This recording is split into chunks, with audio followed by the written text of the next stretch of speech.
संजय उवाच त्वं तथा कृपयाविष्टमश्रुपूर्णकुलच्छेक्षणं विषीदन्तमिदं वाक्यमुवाच मधुसूदन। अर्थात संजय बोले, उस प्रकार करुणा से व्याप्त और आंसुओं से पूर्ण तथा व्याकुल नेत्रों वाले शोकयुक्त उस अर्जुन के प्रति भगवान मधुसूदन ने यह वचन कहा। श्री भगवान उवाच चित्तसत्त्वा कमलसदमिदं विश्वमे समुपस्थितम् अनार्यजुष्टं स्वर्गर्यमीकीर्तिकर्म अर्जुन। श्री भगवान बोले, हे अर्जुन, तुझे इस असमय में यह मोह किस हेतु प्राप्त हुआ है? क्योंकि न तो यह श्रेष्ठ पुरुषों द्वारा आचरित है, न स्वर्ग को देने वाला है और न कीर्ति को ही करने वाला है। क्लैब्यं मा अस्म गमः पार्थ नैतयवुपद्यते शूद्रं हृदय दौर्बलं तयक्तवोत्तिष्ठ परन्तप।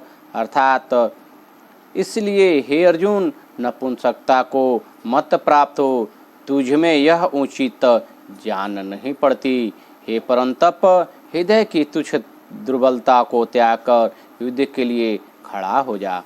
अर्जुन उवाच कथं भीष्मं षडङ्खे दोढं च मधुसूदन ईशुभिः प्रतियोत्स्यामि पूजाहरवा अरिषूदन। अर्थात अर्जुन बोले, हे मधुसूदन, मैं रणभूमि में किस प्रकार बाणों से भीष्म पितामह और द्रोणाचार्य के विरुद्ध लड़ूंगा, क्योंकि हे अरिषूदन, वे दोनों ही पूज्यनीय हैं। गुरुन् हत्वा हि महानुभावाच्छेयो भोक्तुं भैक्षयमपि ह लोके हतवार्थकामास्तु गुरुनिहैव भुज्य भोगान् रुधि प्रदिग्धान्। अर्थात इसलिए इन महानुभाव गुरुजनों को न मारकर मैं लोक में भिक्षा का अन्न भी खाना कल्याणकारक समझता हूँ, क्योंकि गुरुजनों को मारकर भी इस लोक में रुधिर से सने हुए अर्थ और काम रूप भोगों को ही तो भोगूंगा।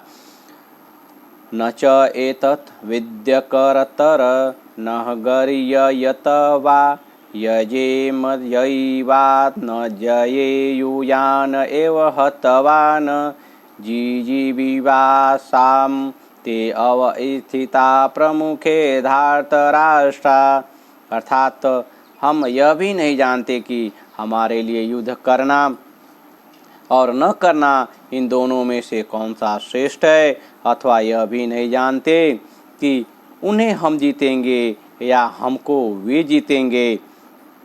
और जिनको मारकर हम जीना भी नहीं चाहते, वे ही हमारे आत्मीय धृतराष्ट्र के पुत्र हमारे मुकाबले खड़े हैं। कर्पण दोष महत् स्वभावः पृच्छामि त्वां धर्म समुद्धचेताः यच्छेय सयानिश्चितं ब्रूहित मे शिष्य अस्तेहं सांधिमा त्वां प्रपन्नम्। अर्थात इसलिए कायरता रूप दोष से उपहत हुए स्वभाव वाला तथा धर्म के विषय में मोहित चित्त हुआ मैं आपसे पूछता हूँ कि जो साधन निश्चित कल्याणकारक हो वह मेरे लिए कहिए, क्योंकि मैं आपका शिष्य हूँ। इसलिए आपके शरण हुए मुझको शिक्षा दीजिए। न हि प्रपश्यामि ममापनुद्याद्य शोकम चक्षोषणमिनिन्द्रियाणाम् अवाप्य भूमावसत्तपमृदं राज्यं सुराणामपि चाधिपत्यम्। अर्थात क्योंकि भूमि के निष्कंठक धन धान्य संपन्न राज्य को और देवताओं के स्वामी पने को प्राप्त होकर भी मैं उस उपाय को नहीं देखता हूँ जो मेरी इंद्रियों को सुखाने वाले सुख को दूर कर सके। संजय उवाच एवमुक्त्वा ऋषिकेशं गुणाकेशः परन्तप न यो तस्य इति गोविंद मुक्तवा तूषणी बभूवः। अर्थात संजय बोले, हे राजन, निद्रा को जीतने वाले अर्जुन अंतर्यामी श्री कृष्ण महाराज के प्रति इस प्रकार कहकर फिर श्री गोविंद भगवान से युद्ध नहीं करूँगा यह स्पष्ट कर चुप हो गए। तमुवाच ऋषिकेशः प्रसहनिवः भारत सेनयोरुभ मरयो मध्ये विषीदन्तमिदं वचः। अर्थात हे भरतवंशी धृतराष्ट्र, अंतर्यामी श्री कृष्ण महाराज दोनों सेनाओं के बीच में शोक करते हुए उस अर्जुन को हंसते हुए से यह वचन बोले। श्री भगवान उवाच अशोचयान अनवशोच त्वं प्रज्ञावादान च भाषये गताशून्य अगताशून च न अनुशोचन्ति पंडिता। अर्थात श्री भगवान बोले, हे अर्जुन, तू न शोक करने योग्य मनुष्यों के लिए शोक करता है और पंडितों के से वचनों को कहता है, परंतु जिनके प्राण चले गए हैं उनके लिए और जिनके प्राण नहीं गए हैं उनके लिए भी पंडित जन शोक नहीं करते। न त्वे वाहम जातु नासम न त्वं नेमे जनाधिपा न चैव न भविष्यामः सर्वे वयमतः परमम्। अर्थात न तो ऐसा ही है कि मैं किसी काल में नहीं था या तू नहीं था अथवा ये राजा लोग नहीं थे, और न ऐसा ही है कि इससे आगे हम सब नहीं रहेंगे। देहिनो असमिन यथा देहे कौमार्यं यौवनं जरा तथा देहांत प्रतिधीरस्तत्र न मुहाति। अर्थात जैसे जीवात्मा की इस देह में बालकपन, जवानी, वृद्धावस्था होती है, वैसे ही अन्य शरीर की प्राप्ति होती है। इस विषय में धीर पुरुष मोहित नहीं होता। मात्रा स्पर्शा तु कौन्तेय शीतोष्ण दुख सुखदा आगमापायिन अनित्याः तान तितिक्षस्वरः भारत। अर्थात हे कुंती पुत्र, सर्दी, गर्मी और सुख दुख को देने वाले इंद्रिय और विषयों के संयोग तो उत्पत्ति, विनाशील और अनित्य है। इसलिए हे भारत, उसको तू सहन कर। यम ही न व्यथन्तयेते पुरुषं पुरुषरसभ सम दुख सुखम धीरम सो अमृतत्वाय कल्पते। अर्थात क्योंकि हे पुरुष श्रेष्ठ, दुख सुख को समान समझने वाले जिस धीर पुरुष को ये इंद्रिय और विषयों के संयोग व्याकुल नहीं करते, वह मोक्ष के योग्य होता है।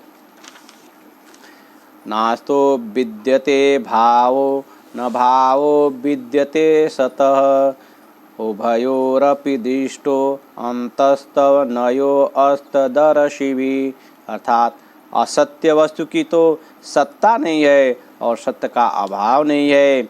इस प्रकार इन दोनों का ही तत्वज्ञानी द्वारा पुरुषों के द्वारा देखा गया है। अविनाशी तु तदिदीयेन सर्वमिदं ततं विनाशमय भय असयासयन कश्चित् कर्मतुमहरति। अर्थात नाश रहित तो तू उसको जान जिससे यह संपूर्ण जगत दृश्य वर्ग व्याप्त है। इस अविनाशी का विनाश करने में कोई भी समर्थ नहीं है।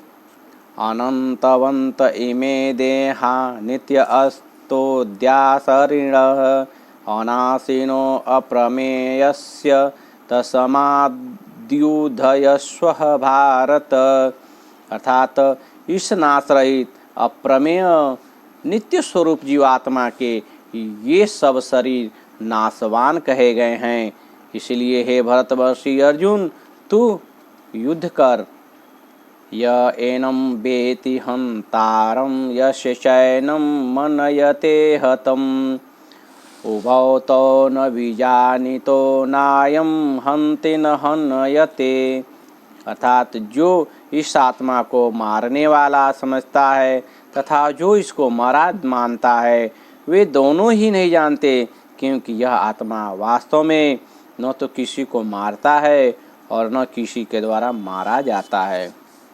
न जायते निम्रियते वा कदाचिन्नाय भूत्वा भविता न भूय अयो नित्य शाश्वतो अयं पुराणो न हन्यते हन्यमाने शरीरे।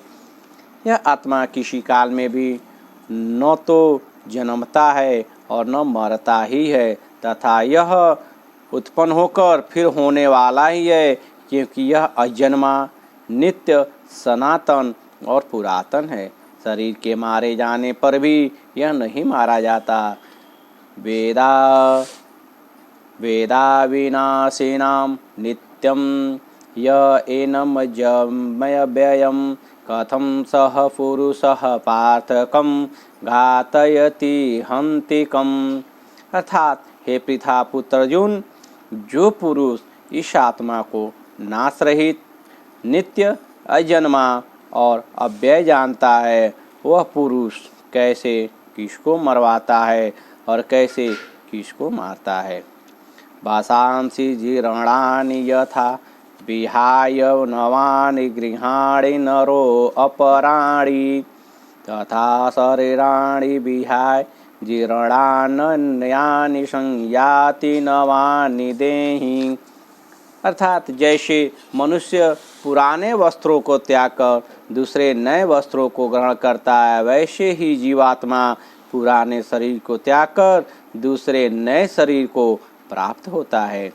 नैन छिन्दति शस्त्राणि नैन दहति पावक न चैन्य कलेदयन्तयापो न शोषयति मारुतः।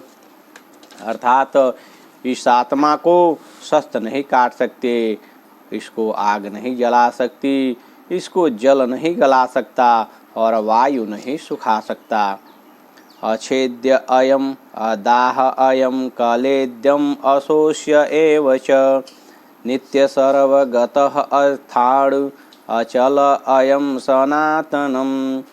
अर्थात क्योंकि यह आत्मा अछेद्य है, यह आत्मा अदाह, अकलेद्य और निसंदेह अशोष्य है, तथा यह आत्मा नित्य सर्वव्यापी अचल स्थित रहने वाले और सनातन है। अव्यक्त अयम अचिंत्य अयम अविकार्य अयम उच्यते तस्मात् एवं अविदितवायेनं न असुशोचितुं महर्षि। अर्थात यह आत्मा अव्यक्त है, यह आत्मा अचिंत्य है और यह आत्मा विकार रहित कहा जाता है। इससे हे अर्जुन, इस आत्मा को उपर्युक्त प्रकार से जानकर तू शोक करने योग्य नहीं, अर्थात तुझे शोक करना उचित नहीं है। अथः चैनं नित्या जातं नित्यं वा मनयसे मृतं तथापि त्वं महाबाहो नैव शोचितुमर्हसि। अर्थात किंतु यदि तू इस आत्मा को सदा जन्मने वाला तथा सदा मरने वाला मानता हो, तो भी हे महाबाहो, तू इस प्रकार शोक करने योग्य नहीं है। जातस्य हि ध्रुवो मृत्युय ध्रुवं जन्म मृतस्य च तस्माद् परिहारयर्थेय न त्वं शोचितुमर्हसि। अर्थात क्योंकि इस मान्यता के अनुसार जन्मे हुए की मृत्यु निश्चित है और मरे हुए का जन्म निश्चित है, इसलिए भी इस बिना उपाय वाले विषय में तू शोक करने के योग्य नहीं है। अव्यक्तादीनि भूतानि अव्यक्तयमधयानि भारत अव्यक्तनिधनानि एव तत्र का परिवेदना। अर्थात हे अर्जुन, संपूर्ण प्राणी जन्म से पहले अप्रकट थे और मरने के बाद भी अप्रकट हो जाने वाले हैं, केवल बीच में ही प्रकट हैं। फिर ऐसी स्थिति में क्या शोक करना है। ए आश्चर्यवत पश्यति कश्चित् एनम् आश्चर्यवत वदति तथा एवं च अन्यः आश्चर्यवत च एनम् अन्यः शृणोति कृत्वा अपि एनं वेद न च एव कश्चित्। अर्थात कोई एक महापुरुष ही इस आत्मा को आश्चर्य की भांति देखता है और वैसे ही दूसरा कोई महापुरुष ही इसके तत्व का आश्चर्य की भांति वर्णन करता है तथा दूसरा कोई अधिकारी पुरुष ही इससे आश्चर्य की भांति सुनता है और कोई कोई तो सुनकर भी इसको नहीं जानता। देहि नित्यमवद्धयोऽयं देहे सर्वस्य भारत तस्मात् सर्वाणि भूतानि न त्वं शोचितुमर्हसि।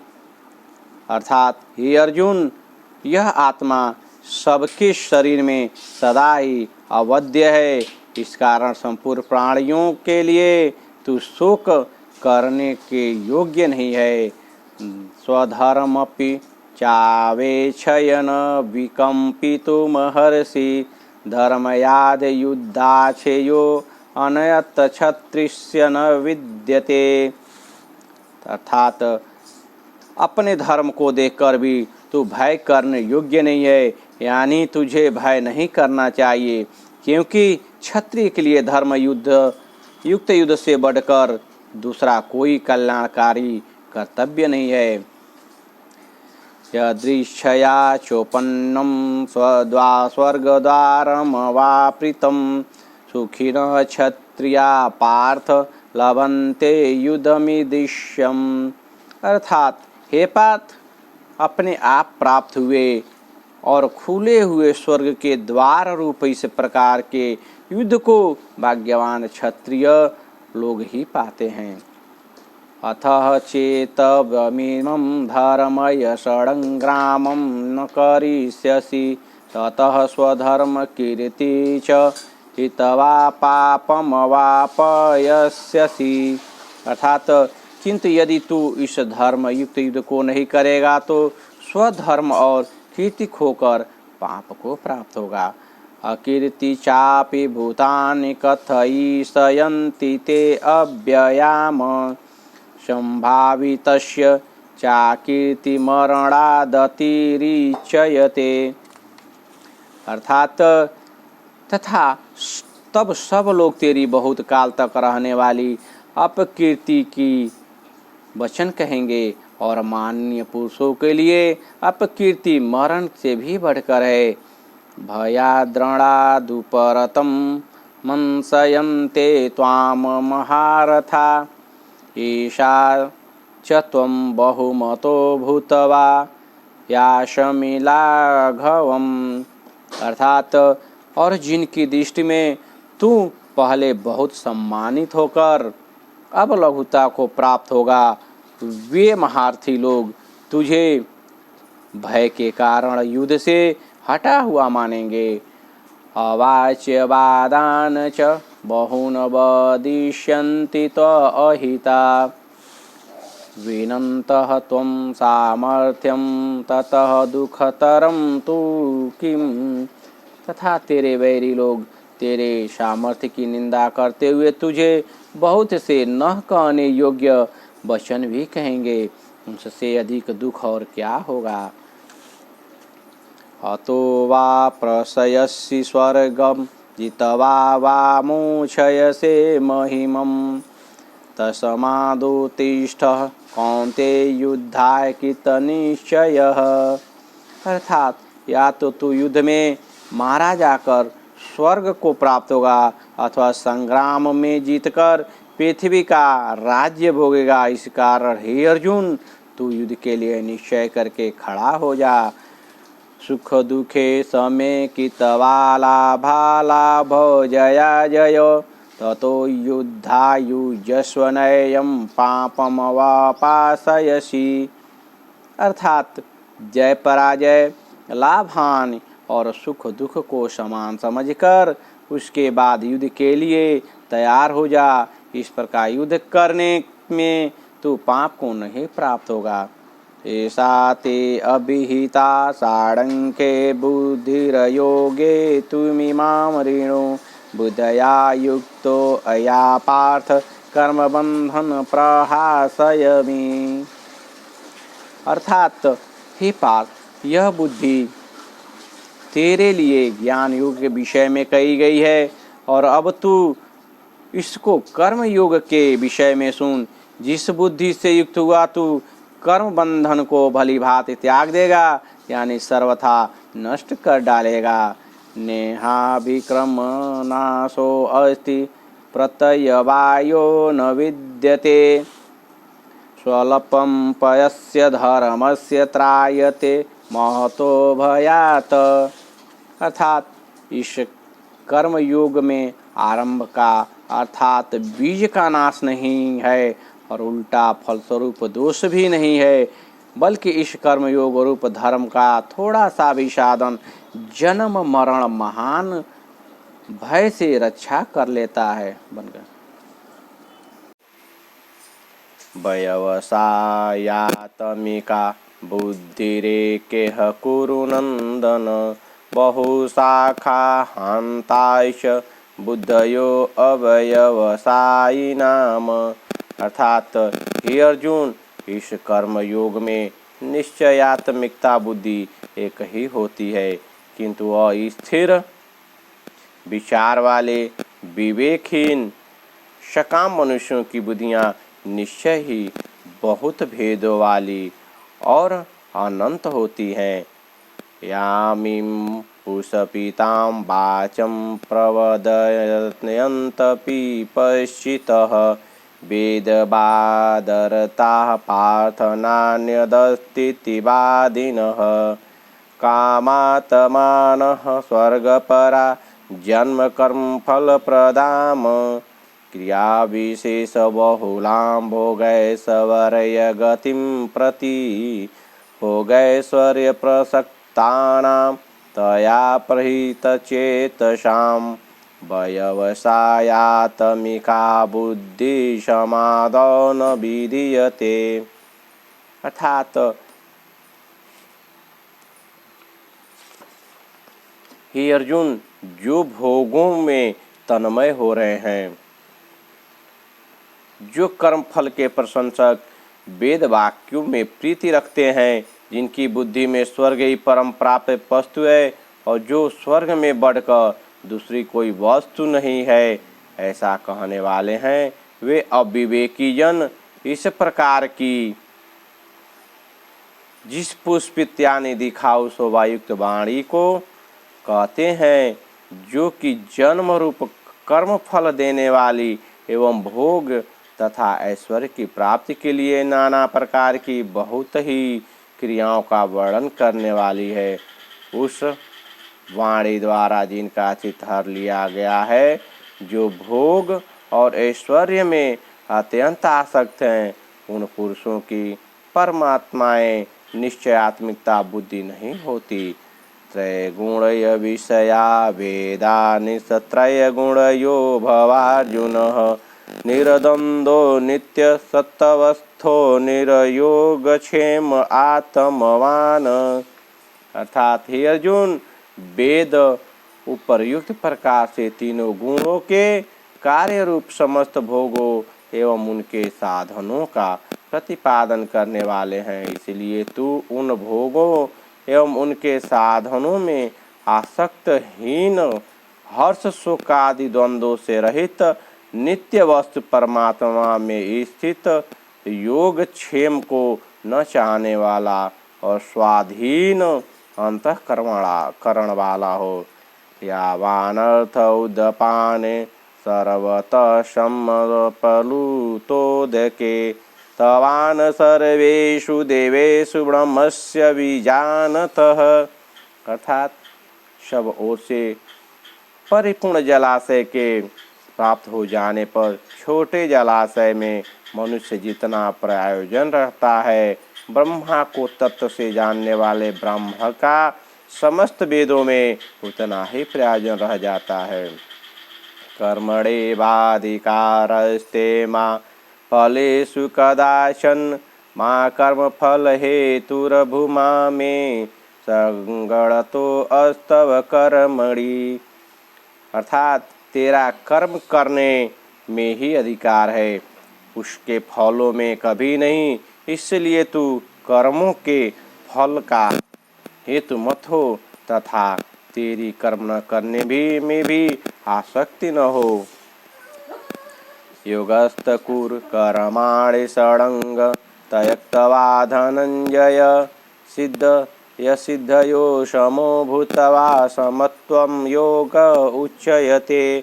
अर्थात हे धनंजय, तू आसक्ति को त्याग कर तथा सिद्ध और असिद्धि में समान बुद्धि वाला होकर योग में स्थित हुआ। कर्तव्य कर्मों को कर, समत्व ही योग्य कहलाता है। दूरेण हावरम कर्म बुद्धि योगा धनंजय बुद्धो शरणमवक्षिण कृपणात् फल हेतव।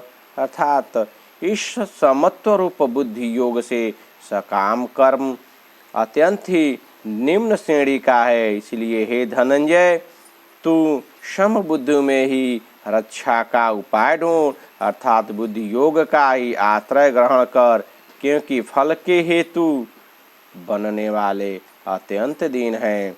बुद्धि युक्तो जहातिह उभेषु कृतदृशकृते तस्माद्योगाय युज्यस्व योगः कर्मसु कौशलम्। अर्थात समबुद्धि युक्त पुरुष पुण्य और पाप दोनों को इसी लोक में त्याग देते हैं, अर्थात उनसे मुक्त हो जाता है। इससे तू समत्व रूप योग में लग जा। यह समत्व रूप योग ही कर्मों की कुशलता है, अर्थात कर्म बंधन से छूटने का उपाय है। कर्मजं बुद्धि युक्ता ही फलम त्यक्त्वा मनीषिण जन्मबंधनि निर्मुक्ता पदम गच्छन्त नामयम्। अर्थात क्योंकि समबुद्धि से युक्त ज्ञानी जन कर्मों से उत्पन्न होने वाले फल को त्याग कर जन्म रूप बंधन से मुक्त हो निर्विकार परम पद को प्राप्त हो जाते हैं। यदा ते मोह कलिलं बुद्धिवर्यति तरिष्यति तदा गन्तासि नैरवेदं श्रोतव्यस्य सूतस्य च। अर्थात जिस काल में तेरी बुद्धि मोह रूप दलदल को भली भांति पार कर जाएगी, उस समय तू सुने हुए और सुनने में आने वाले इस लोक और परलोक संबंधी सभी भोगों से वैराग्य को प्राप्त हो जाएगा। श्रुति भी प्रतिपन्ना ते यदा यथास्यति निश्चला समाधौ अचला बुद्धि तदा योग अवापस्यसि। अर्थात भली भांति के वचनों को सुनने से विचलित हुई तेरी बुद्धि जब परमात्मा में अचल और स्थिर ठहर जाएगी, तब तू योग को प्राप्त हो जाएगा, अर्थात तेरा परमात्मा से नित्य संयोग हो जाएगा। अर्जुन उवाच स्थितप्रज्ञस्य का भाषा समाधि अस्तस्य केशव स्थिति किं प्रभासेत किमासित ब्रजेत किम। अर्थात अर्जुन बोले, हे केशव, समाधि में स्थित परमात्मा को प्राप्त हुए स्थिर बुद्धि पुरुष का क्या लक्षण है? वह स्थिर बुद्धि पुरुष कैसे बोलता है, कैसे बैठता है और कैसे चलता है? श्री भगवान उवाच प्रजहाति यदा कामान सर्वान् पार्थ मनोगतान् आत्मनयेवात्मना तुष्टः स्थितप्रज्ञस्तचोदत्तयते। अर्थात श्री भगवान बोले, हे केशव, जिस काल में यह पुरुष मन में स्थित संपूर्ण कामनाओं को भली भांति त्याग देता है और आत्मा से आत्मा में ही संतुष्ट रहता है, उस काल में यह स्थित प्रज्ञ कहा जाता है। दुखेषु अनुदिग्नमना सुखेषु विगत स्पृह वितराग भय क्रोधः स्थिति मुनि उच्यते। अर्थात दुखों की प्राप्ति होने पर जिसने मन में द्वेष नहीं होता, सुखों की प्राप्ति में जो सर्वथा निष्प्रिय है तथा जिसके राग भय और क्रोध नष्ट हो गए हैं, ऐसे मुनि स्थिर बुद्धि कहा जाता है। यह सर्वत्र नभीषणे हस्तत्प्रपाय शुभाशुभः नाभिनन्दति न देष्ट तस्य प्रज्ञा प्रतिष्ठिता। अर्थात जो पुरुष सर्वत्र स्नेह रहित हुआ, उस शुभ या अशुभ वस्तु को प्राप्त होकर न प्रसन्न होता है और न द्वेष करता है, उसकी बुद्धि स्थिर है।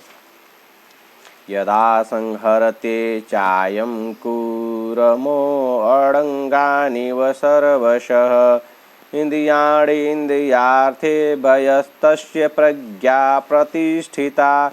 अर्थात और कछुआ सब ओर से अपने अंगों को जैसे समेट लेता है, वैसे ही जब यह पुरुष इंद्रियों के विषयों से इंद्रियों को सब प्रकार से हटा लेता है, तब उसकी बुद्धि स्थिर है, ऐसा समझना चाहिए।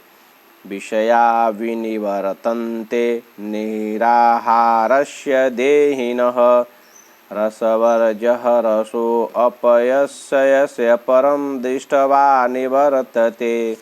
अर्थात इंद्रियों के द्वारा विषयों को ग्रहण न करने वाले पुरुषों के भी केवल विषय तो निवृत्त हो जाते हैं, परंतु उसमें रहने वाली आसक्ति निवृत्त नहीं होती। इस स्थित प्रज्ञ पुरुष की तो आसक्ति भी परमात्मा का साक्षात्कार करने के निवृत्त हो जाती है। यत्तो ह्यापि कौन्ते पुरुषस्य विपश्चितः इंद्रियाणि प्रमाथिनि हरन्ति प्रसंबहमन। अर्थात हे अर्जुन, आसक्ति का नाश होने के कारण ये प्रथम स्वभाव वाली इंद्रियां यत्न करते हुए बुद्धिमान पुरुष के मन को भी बलात् हर लेती हैं। तानि सर्वाणि संयम्य युक्त आसीत मत पर बसे हि यसेन्द्रियाणि तस्य प्रज्ञा प्रतिष्ठिता। अर्थात इसलिए साधक को चाहिए कि वह उन संपूर्ण इंद्रियों को बस में करके समाहित चित्त हुआ मेरे परायण होकर ध्यान में बैठे, क्योंकि जिस पुरुष की इंद्रियां बस में होती हैं उसी की बुद्धि स्थिर होती है। ध्यायतो विषयानः पुंसः संगणसेतु पूज्यायते संगणत संजायते कामः कामात् क्रोधो अभिजायते। अर्थात क्रोध विषयों का चिंतन करने वाले पुरुष की उन विषयों में आसक्ति हो जाती है, आसक्ति से उन विषयों की कामना उत्पन्न होती है और कामना में विघ्न पड़ने से क्रोध उत्पन्न होता है। क्रोधाद् भवति सम्मोह सम्मोहात् स्मृतिविभ्रमः स्मृतिभ्रंशात् बुद्धिनाशो बुद्धिनाशात् प्रणयस्यति। अर्थात क्रोध से अत्यंत मूढ़ भाव उत्पन्न हो जाता है, मूढ़ भाव से स्मृति में भ्रम हो जाता है, स्मृति में भ्रम हो जाने से बुद्धि अर्थात ज्ञान शक्ति का नाश हो जाता है और बुद्धि का नाश हो जाने से यह पुरुष अपनी स्थिति से गिर जाता है। राग देश विषयक्तैस्तु विषयानिन्द्रियैश्चरण आत्मसंयैरविधेयात्मा प्रसादमधिगच्छति। अर्थात परंतु अपने अधीन किए हुए अंतःकरण वाला साधक अपने वश में की हुई राग देश से रहित इंद्रियों द्वारा विषयों में विचरण करता हुआ अंतःकरण की प्रसन्नता को प्राप्त हो जाता है। प्रसादे सर्वदुःखानां हानिरस्योपजायते प्रसन्नचेतसो ह्रासो बुद्धि परयवतिष्ठते।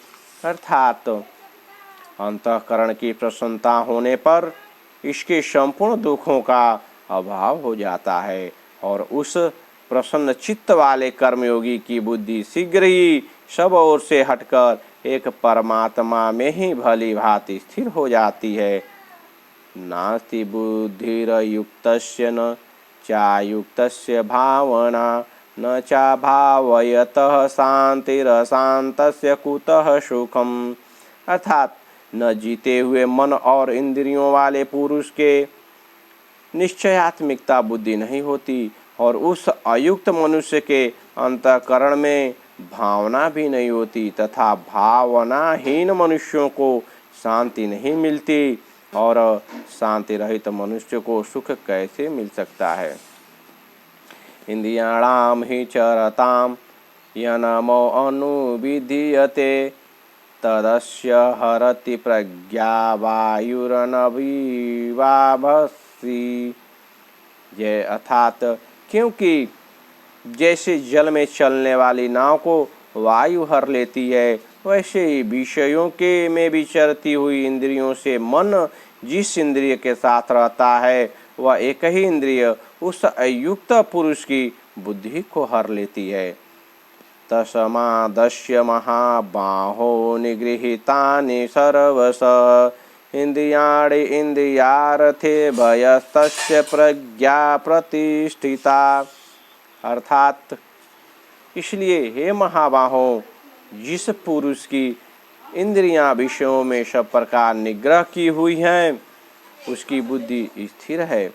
या निशा सर्वभूतानां तस्याम जागरति संयमी यस्याम जागृति भूतानि सा निशा पश्यतो मने।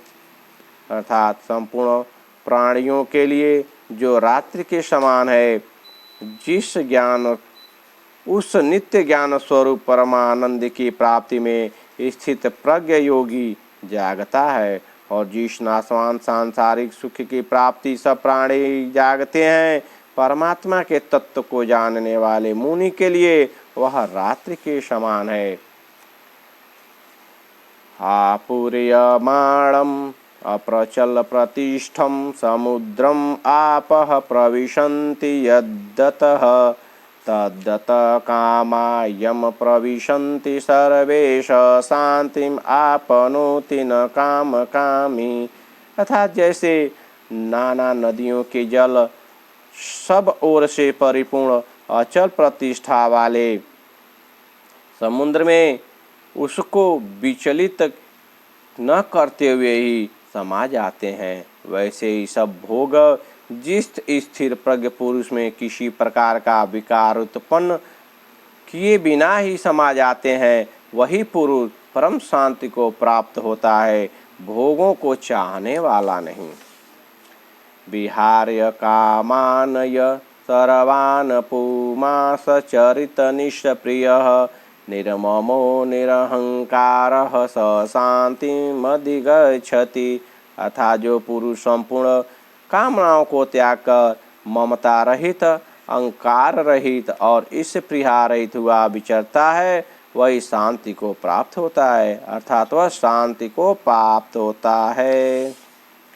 ऐसा ब्राह्मणी स्थिति पार्थनैनां प्राप्य विमोहिता स्थितवासयामंत काले अपि ब्रह्म निर्वाणमीच्छति।